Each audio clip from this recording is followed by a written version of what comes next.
नमस्कार बच्चों, जैसा कि आप देख रहे होंगे मैं ऑनलाइन के ऊपर आपको कुछ टॉपिक्स हैं उनके बारे में आपको बताना चाहूँगा, क्योंकि इस समय हम जो पैंडेमिक है वर्ल्ड के अंदर जो WHO के द्वारा जो डिक्लेयर किया गया है कोविड-19 का जो इफेक्ट है उसकी वजह से हम डायरेक्ट एक दूसरे से जुड़ नहीं पा रहे हैं और इस वजह से हमारी जो एजुकेशन है उसमें भी काफ़ी ज़्यादा लॉसेज हो रहे हैं। लेकिन इस लॉसेज को हम किसी ना किसी तरीके से जितना हो सके कम करने की कोशिश कर रहे हैं। किसके थ्रू? वीडियो कॉन्फ्रेंसिंग के द्वारा, वीडियोग्राफी के द्वारा। तो मैं आपको कुछ अपने सब्जेक्ट्स के टॉपिक्स हैं वो बताना चाहूँगा। आप इन टॉपिक्स को ध्यान से देखें, चाहे वो 12th क्लास से रिलेटेड है, ज्योग्राफी के, चाहे वो CBSE है या फिर RBSE है, क्योंकि सब्जेक्ट जो होता है वो डिपेंड करता है, उसमें बोर्ड का कोई ज्यादा इफेक्ट नहीं होता, क्योंकि सब्जेक्ट जो है वो अपने विषय में, चाहे वो RBSE हो चाहे CBSE हो, चीजें एक ही होती हैं। अब उनको समझना है आपको और उनके बारे में आपको जानना है, ठीक है। इसलिए मैं अपना ये टॉपिक है शुरू करना चाहूंगा, ठीक है। ओके, नमस्कार बच्चों, जैसा कि आप देख रहे होंगे मैं ऑनलाइन के ऊपर आपको कुछ टॉपिक्स हैं उनके बारे में आपको बताना चाहूँगा, क्योंकि इस समय हम जो पैंडेमिक है वर्ल्ड के अंदर जो WHO के द्वारा जो डिक्लेयर किया गया है कोविड-19 का जो इफेक्ट है उसकी वजह से हम डायरेक्ट एक दूसरे से जुड़ नहीं पा रहे हैं और इस वजह से हमारी जो एजुकेशन है उसमें भी काफ़ी ज़्यादा लॉसेज हो रहे हैं। लेकिन इस लॉसेज को हम किसी ना किसी तरीके से जितना हो सके कम करने की कोशिश कर रहे हैं। किसके through?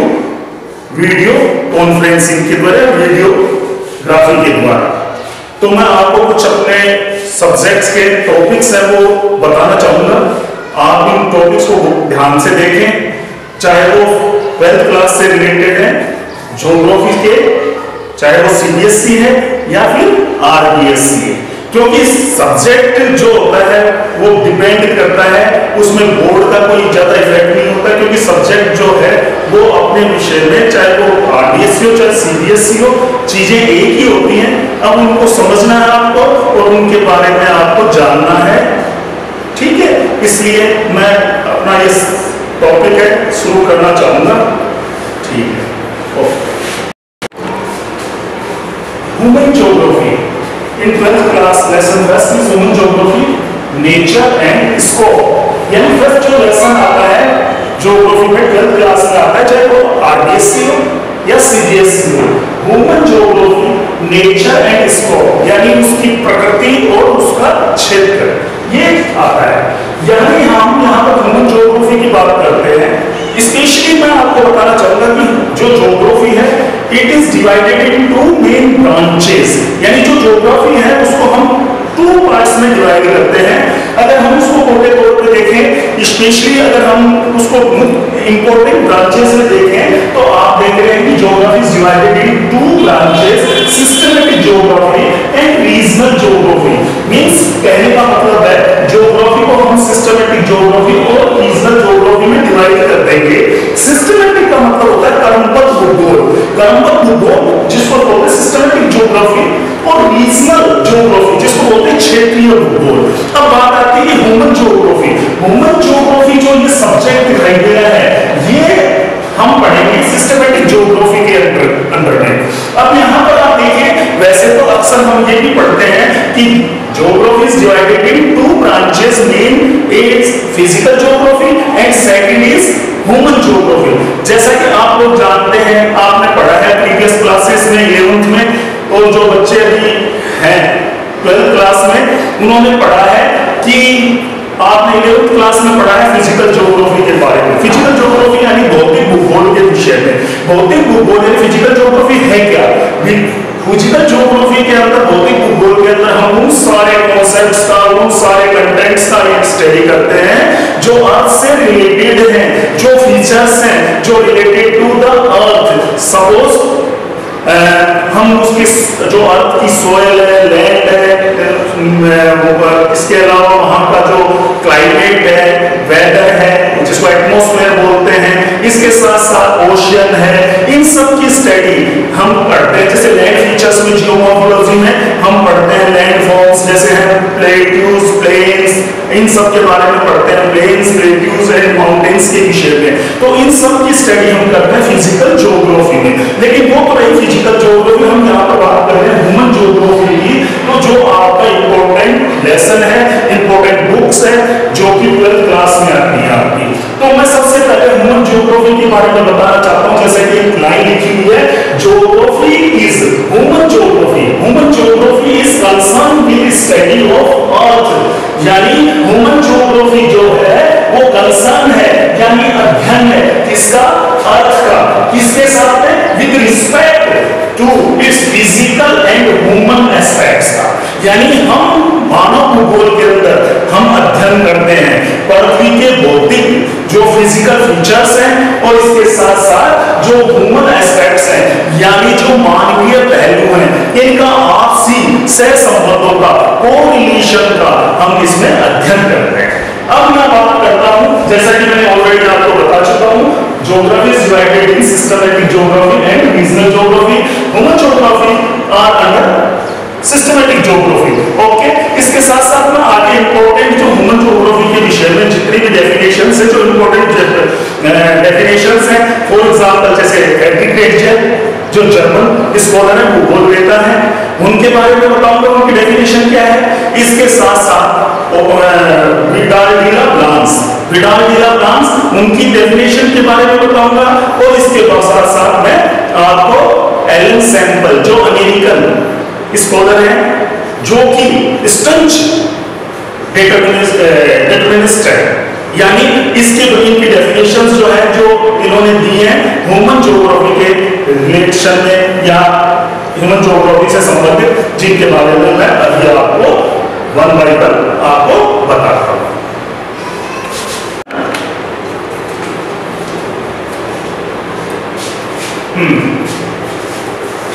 Definitions of human geography, जो मेन डेफिनेशंस हैं, परिभाषाएं हैं, जो इंपॉर्टेंट स्कॉलर्स ने अपनी अपनी तरफ से दी हैं, उनके बारे में मैं आपसे डिस्कस करना चाहूंगा। फर्स्ट आता है according Friedrich Ratzel German scholar थे, ज्योग्राफर थे। इनको फादर कहा जाता है ह्यूमन ज्योग्राफी का, मॉडर्न ह्यूमन ज्योग्राफी का फादर कहा जाता है, यानी father of modern human geography Friedrich Ratzel, जो जर्मन से बिलोंग करते हैं।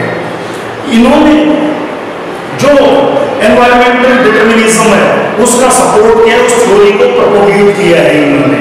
दूसरी जो इनकी जो इंपॉर्टेंट जो डेफिनेशन है उसमें ये क्या बोलते हैं, human geography is the study, human geography is the study, synthetic study of relation between human society and earth surface. अब सीधी सी बातें हैं, ह्यूमन ज्योग्राफी में कोई बहुत बड़ी कोई ऐसी बात नहीं है। ह्यूमन ज्योग्राफी के अंदर हम स्टडी करते हैं, सिंथेटिक स्टडी करते हैं, यानी शैलेशिक अध्ययन करते हैं, किसके बीच का, किन संबंधों के बीच का, मानव समाज और पृथ्वी के धरातल के बीच के संबंधों का अध्ययन करते हैं। यानी मानव भूगोल में किसका अध्ययन करते हैं, हम मानव समाज और धरातल के आपसी संबंधों का अध्ययन हम मानव भूगोल के अंतर्गत करते हैं। यानी सीधी सीधी बात है, human geography is the synthetic study of relation between human society and the earth surface. Clear? आगे बढ़ो। नेक्स्ट, मिस एलन सैंपल, ये मिस एलन सैंपल जो ज्योग्राफर है, स्कॉलर है, ये स्टंच डिटरमिनिज्म की सपोर्ट है। यानी डिटरमिनिज्म आपने पढ़ेंगे, अभी मैं बताऊंगा डिटरमिनिज्म क्या होता है, निश्चयवाद क्या होता है, उसकी स्टंच वो है सपोर्टर। स्टंच का मतलब होता है कट्टर निश्चयवादी स्कॉलर है। और ये हमारे जो फ्रेडरिक रेटजेल है उनकी शिष्या है, डिसिपल है, जो अमेरिका से आती है।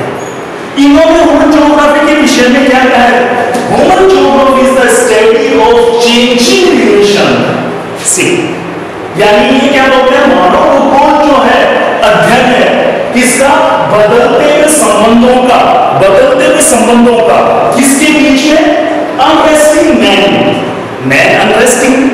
मैन अनरेस्ट रहता है, रेस्ट नहीं रहता। मानव की प्रकृति है वो क्रियाशील रहता है, तो ये मानव के क्रियाशील और अनस्टेबल अर्थ आप जानते हो स्टेशनरी नहीं है, डायनामिक है, चेंजेस होते रहते हैं।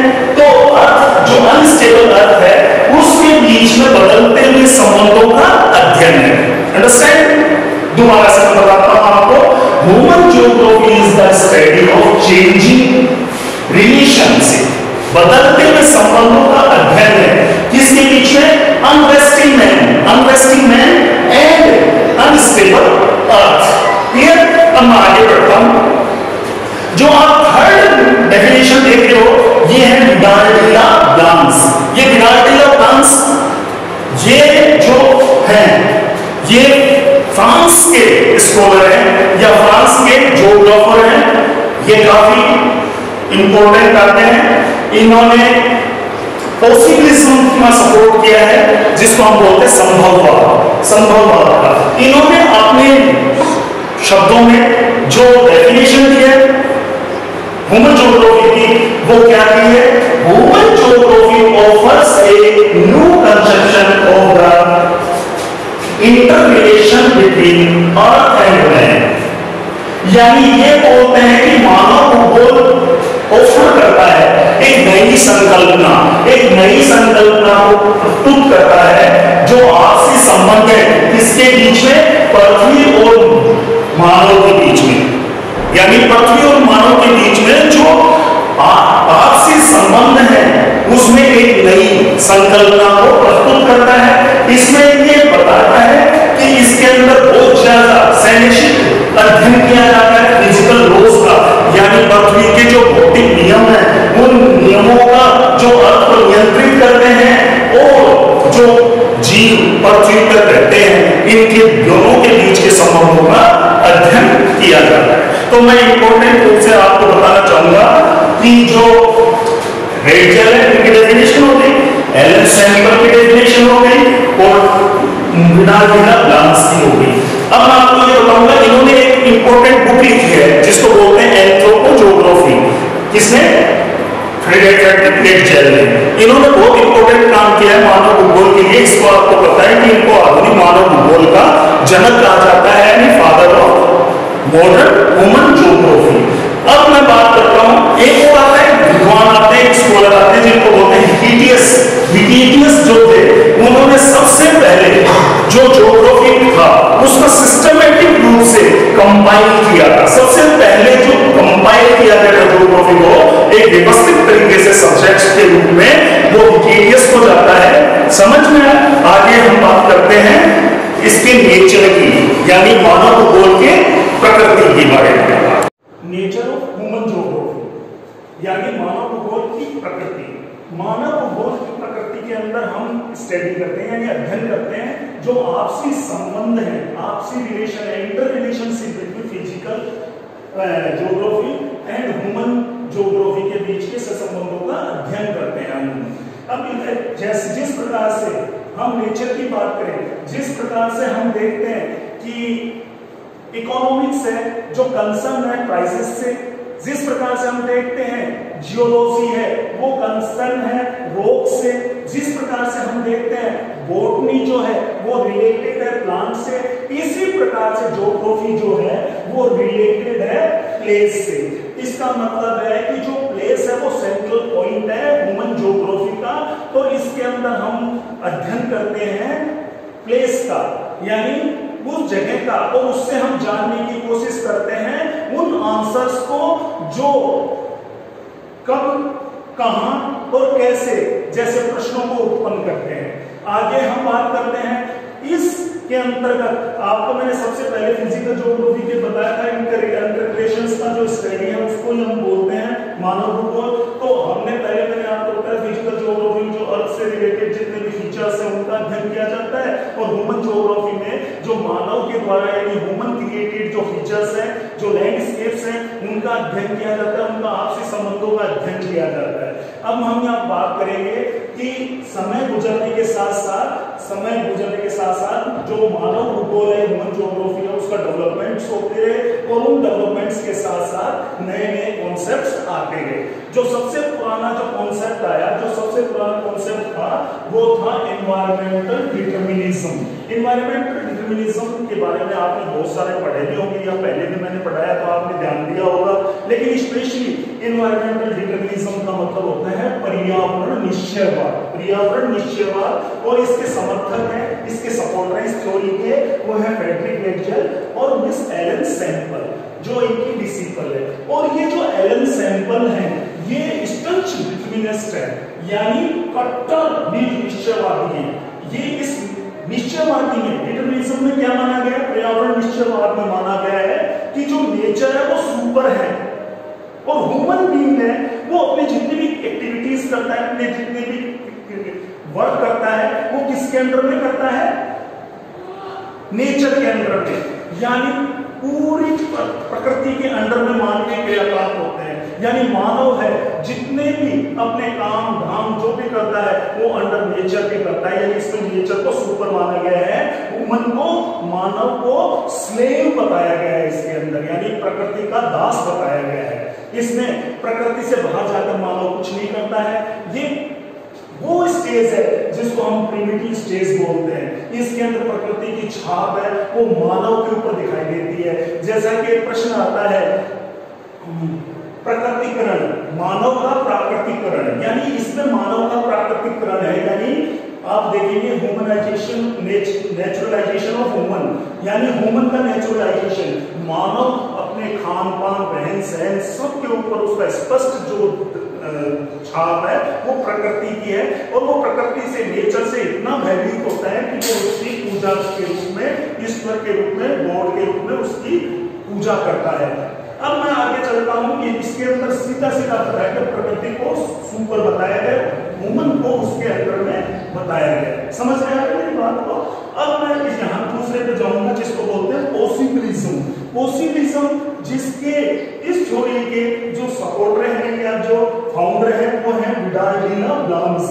इन्होंने फ्रांस के हैं और इन्होंने संभववाद, पॉसिबिलिज्म का मतलब होता है संभववाद, इन्होंने संभववाद की परिकल्पना दी है। संभववाद में क्या होता है कि नेचर है वो नेचर कुछ अवसर प्रदान करती है, यानी प्रकृति आपको क्या करती है, कुछ ऑफर करती है, और मानव है, मान लीजिए आपको प्रकृति ने संसाधनों को दिया और उन संसाधनों को मानव ने उपयोग करके अपनी वैज्ञानिक या प्रौद्योगिकी का विकास किया और उस प्रौद्योगिकी का विकास करके इसके अंदर वो मानव जो था प्रकृति के अंदर हस्तक्षेप करने लगा। तो कहने का मतलब है यहाँ पर जो आपने देखा था कि प्रौद्योगिकी थी, टेक्नोलॉजी थी, वो इसमें एनवायरमेंटल डिटर्मिनिज्म में वो बिल्कुल लो थी, लेकिन यहाँ पर प्रौद्योगिकी का विकास हुआ, यानी सोशल कल्चरल डेवलपमेंट के साथ साथ यहाँ पर जो प्रौद्योगिकी है, टेक्नोलॉजी है, उसका डेवलपमेंट हुआ। इसके अंदर मानव ने अपने आप को समझना शुरू कर दिया कि वो स्वतंत्र है और वो प्रकृति के ऊपर विजय प्राप्त कर रहा है, ऐसा मानना इसमें बताया गया है। यानी प्रकृति के अंदर जिस प्रकार से हम देखते हैं, संभववाद के अंदर आप देखते हैं जिस प्रकार का, मान लीजिए ये रूम है, इस रूम में बहुत ज्यादा गर्मी है, ये प्रकृति की देन है, लेकिन इस प्रकृति की देन को हमने दूर कर दिया, किसके माध्यम से, मैंने एसी ऑन कर दिया। अब प्रकृति की जो यहाँ पर नियंत्रण अंकुश था उसको मैंने समाप्त कर दिया और अपने आप को मानने लगा कि मैं पृथ्वी पर या प्रकृति पर सर्वोपरि हूं। इस धारणा में, इस कॉन्सेप्ट में यही बताया गया है। तो आप सीधी सीधी बात जान रहे हो कि यहाँ पर मानवीय जो प्रकृति का क्या हो रहा है, मानवीयकरण, यानी naturalisation, humanisation of nature, nature का ह्यूमनाइजेशन हो रहा है, यानी प्रकृति का मानवीयकरण हो रहा है। आप देख रहे हो ना, आप देख रहे हैं हमने लाइट्स अंधेरे को चीर दिया है, किसके थ्रू, लाइट्स के थ्रू। आज आप देखते हो वनडे मैच देखते हो, डे नाइट मैच देखते हो, प्रकृति की बाधा के रूप में डार्कनेस रहती है, लेकिन उस डार्कनेस को हमने अपनी प्रौद्योगिकी, अपनी टेक्नोलॉजी से किस प्रकार से फ्लड लाइट्स के थ्रू हमने उसको समाप्त कर दिया है और दिन का वातावरण कर दिया, जिसमें रात और दिन का मैच जो रात को होता है वो दिन के समान होता है, उसमें कोई प्रकृति का कोई हमारे सामने कोई चैलेंज नहीं है। तो इसमें नेचर को सुपर माना गया पॉसिबिलिज्म में। क्लियर? अब मैं आता हूं नियो डिटर्मिनिज्म पे। और इसको स्टॉप एंड गो डिटरमिनिज्म बोलते हैं।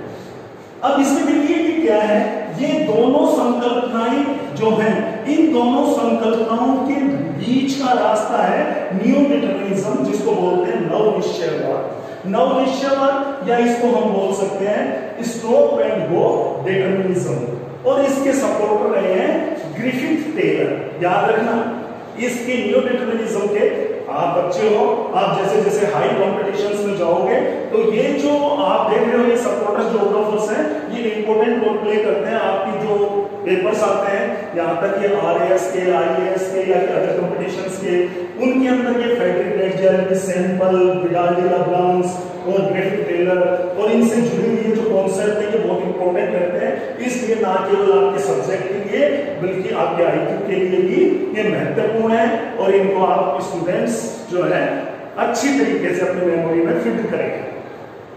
अब मैं बात कर रहा हूं न्यू डिटरमिनिज्म, जिसको बोलते हैं नव निश्चयवाद, जिसको बोलते हैं स्टॉप एंड गो डिटरमिनिज्म, जो ग्रिफिथ टेलर ने बताया। ये इसमें ग्रिफिथ टेलर ने एक बीच का रास्ता अपनाया जिसको बोलते हैं मिडिल पाथ। ये मिडिल पाथ, इन्होंने कहा कि ना तो प्रकृति पूरी तरह से हावी है मानव पे, ना मानव पूर्ण रूप से स्वतंत्र है कि जो पृथ्वी के वो अपने कंट्रोल में कर सके। इसलिए इसके लिए ग्रिफिथ टेलर ने बड़े शहरों की एक ट्रैफिक लाइट को इसके लिए एक प्रेरणा के रूप में लिया है। आप इनके जो न्यू डिटरमिनिज्म की जो चीज स्टडी करेंगे तो उसमें आपको ट्रैफिक लाइट के बारे में जो प्रेरणा स्रोत मिलेगा, जिसके आधार पे यहाँ पर इस थ्योरी को बोला जाता है स्टॉप एंड गो डिटरमिनिज्म।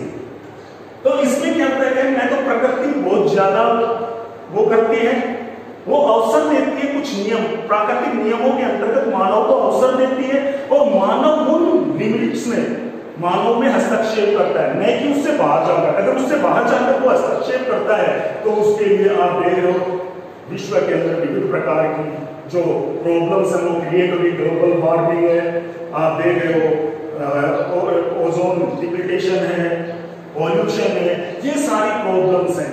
तो यहाँ पर हम देख रहे हैं कि यहाँ पर स्टॉप एंड गो जो ट्रैफिक से लिया गया है, इसमें आपने शहरों के अंदर जो ट्रैफिक लाइट देखी होगी उससे देखा होगा, जो अलग अलग जो लाइट होती है उनकी रेड, ग्रीन और अंबर जो लाइटें होती हैं वो अलग अलग सिग्नल्स देती हैं। यानी जैसे रेड लाइट है वो रुकने का, अंबर लाइट है वो वेट करने का, और ग्रीन लाइट है वो जाने का, रुको और जाओ की संकल्पना को प्रस्तुत करती है। मजे की बात देखिए, ये जो न्यू डिटरमिनिज्म है इससे एक ज्योग्राफिकल कॉन्सेप्ट क्लियर होता है आपको, जो अक्सर आपने पढ़ा होगा, जिसको हिंदी में बोलते हैं सतत पोषणीय विकास, सतत पोषणीय प्रकाश, सतत पोषणीय विकास, जिसको हम इंग्लिश में क्या बोलते हैं, सस्टेनेबल डेवलपमेंट। सस्टेनेबल डेवलपमेंट क्या होता है, आपके दिमाग में आ गया होगा। सस्टेनेबल डेवलपमेंट मींस होता है ऐसा विकास, ऐसा डेवलपमेंट जो बिना किसी प्राकृतिक नुकसान के, यानी प्रकृति को नुकसान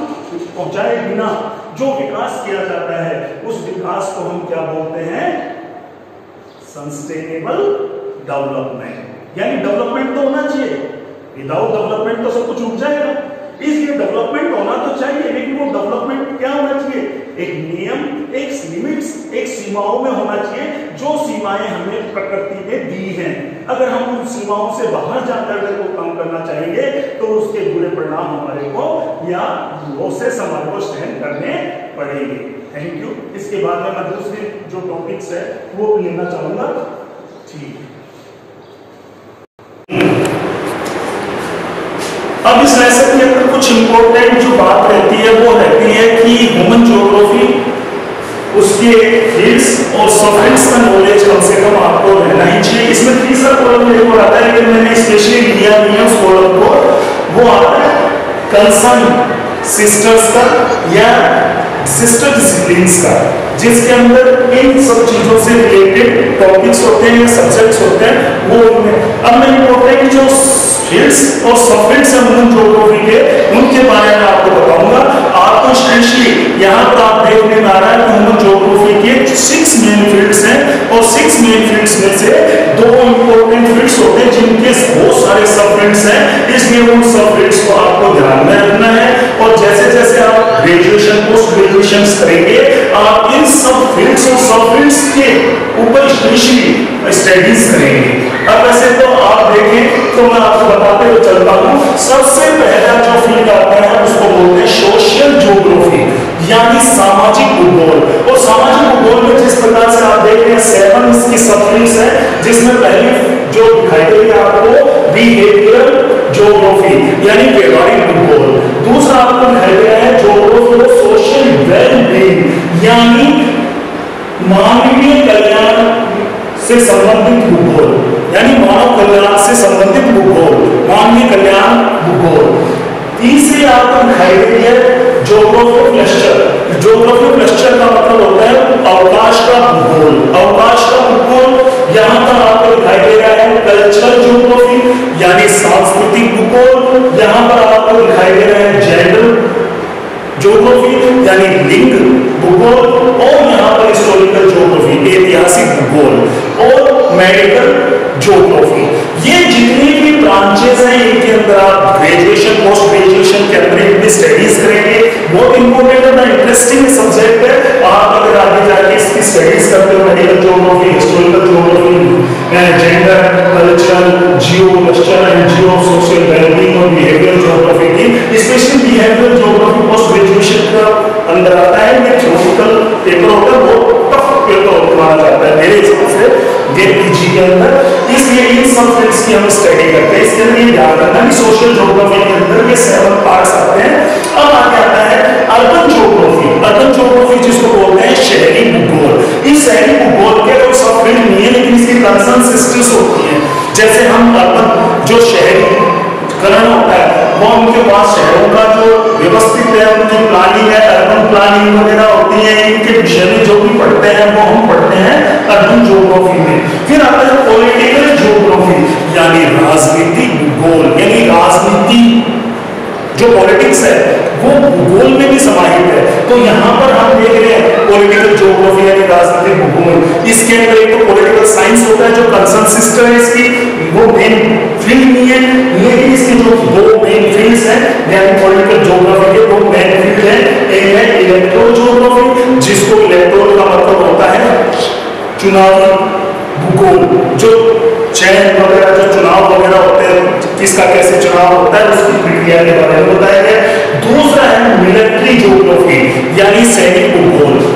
ये तो फिर हम आते हैं चौथा जो फील्ड है, चौथा फील्ड है पॉपुलेशन ज्योग्राफी यानी जनसंख्या भूगोल। अब जनसंख्या भूगोल में सब फील्ड नहीं इसकी कंसर्न सिस्टर्स हैं, सब जो डिसिप्लिन सिस्टर्स हैं उसमें हम जो भी डेमोग्राफी है जिस जिले की भी डेमोग्राफी की स्टडी करना चाहते हैं, फॉर एग्जांपल जैसे फॉर एग्जांपल हम जम्मू कश्मीर है, जम्मू कश्मीर की ज्योग्राफिकल स्टडीज करना चाहेंगे तो हमारे को सबसे जो सुविधाजनक जो है फील्ड मिलेगा वो मिलेगा पॉपुलेशन ज्योग्राफी। तो इसके अंदर डेमोग्राफिकल स्टडीज वगैरह की जाती है। अब आता है सेटलमेंट ज्योग्राफी। इस सेटलमेंट ज्योग्राफी को बोलते हैं अधिवास भूगोल। अधिवास भूगोल जो सेटलमेंट्स होते हैं जिसके अंदर आपने अक्सर पढ़ा है या पढ़ेंगे, जिसमें आप पढ़ेंगे urban settlements and rural settlements, in types के सेटलमेंट्स के टाइप्स, इनके पैटर्न, ये सारे हम इसके अंदर कोई सब फील्ड नहीं है लेकिन कंसर्न है ये रिलेटेड है।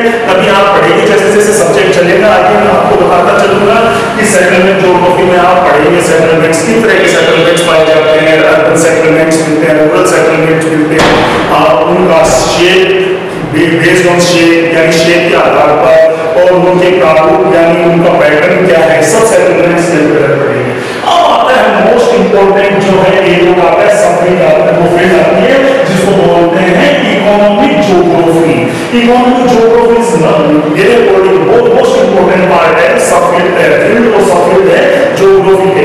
इसमें आर्थिक भूगोल, आर्थिक भूगोल के अंदर जिसका हम अध्ययन करते हैं वो है इसके संसाधन भूगोल का जिसको हम बोलते हैं geography of resources, agricultural geography यानी कृषि भूगोल, भूगोल ऑफ इंडस्ट्री भूगोल यानी औद्योगिक भूगोल, ज्योग्राफी ऑफ मार्केटिंग यानी मार्केटिंग, वाणिज्य भूगोल, वाणिज्य भूगोल जिसमें व्यापार से मार्केटिंग से संबंधित जो भी होते हैं। फिर पढ़ेंगे जियोग्राफी ऑफ टूरिज्म यानी जो एक कॉन्सेप्ट है टूरिज्म का, पर्यटन यानी जो टूरिज्म इंडस्ट्री है उसके बारे में हम पढ़ेंगे ज्योग्राफी ऑफ टूरिज्म में। और उसके बाद जो लास्ट सब फील्ड है इकोनॉमिक ज्योग्राफी का, वो है ज्योग्राफी ऑफ इंटरनेशनल ट्रेड यानी अंतरराष्ट्रीय व्यापार। भूगोल अंतरराष्ट्रीय व्यापार का भूगोल या भूगोल का अंतरराष्ट्रीय व्यापार, इनके बारे में हम पढ़ेंगे। तो मेरा आप सभी बच्चों से रिक्वेस्ट है कि इन सब टॉपिक्स को, सब फील्ड्स को और फील्ड्स को ध्यान रखें। ये हमेशा भी अपने दिमाग में डाल लें। अगर आपको अच्छा कैरियर चुनना है या किसी अच्छी वैकेंसीज के लिए जाना है, अच्छे एग्जाम्स के लिए तैयार करना है, ना केवल अपनी बोर्ड की परीक्षाएं बल्कि आगे की एग्जाम्स के लिए भी इन सब चीजों को लेना है। इसलिए मैं इस लेसन को यही समाप्त करता हूं। अगले लेसन में हम बात करेंगे नेक्स्ट टाइम।